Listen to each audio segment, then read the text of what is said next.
This is Dabu7.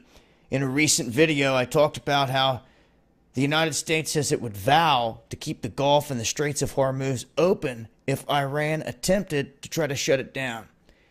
Now, the United States, Trump and his administration, they went to Saudi Arabia and they said to them, we need you to increase the output and pump out more and help us out to lower the gas prices in turn in the end, because it's the last thing he wants to see before this next midterm election time frame. He doesn't want to have anything popping up that they can use against him, obviously.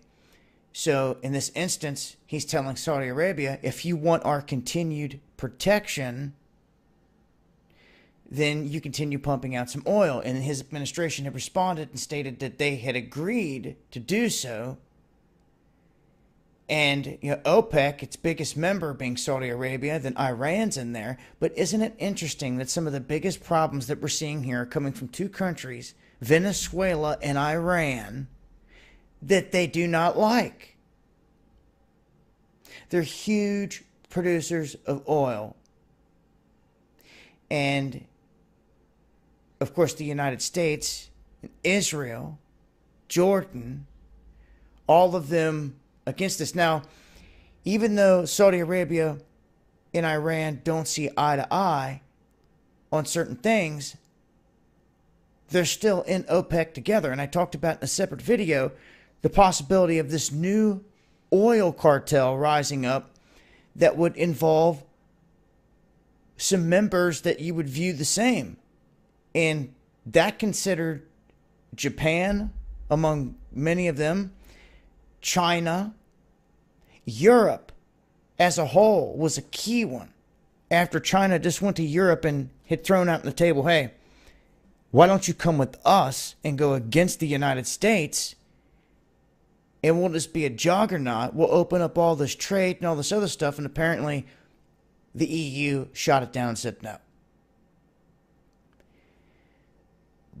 But if you have the formation of another giant, and plus I mentioned in that video, things are shifting away from the dominance of oil. This is where you can start to see maybe some of the power that some countries had start to fade. They're going to have to plan for this, and the shift has already begun to EV, especially electronic vehicles. Europe is a big buyer in this field. China is the biggest producer in this field. Japan producing the most batteries, and India looking to make their country at least 30% EV by 2030. Within the next 12 years, they were wanting to make it 100%, but they've got to lay out all the infrastructure for it. So there's going to be big changes down the road in terms of how things are ran. But with Iran making these statements, we're going to have to keep an eye on what's going on in the Straits of Hormuz and that whole region from here on out.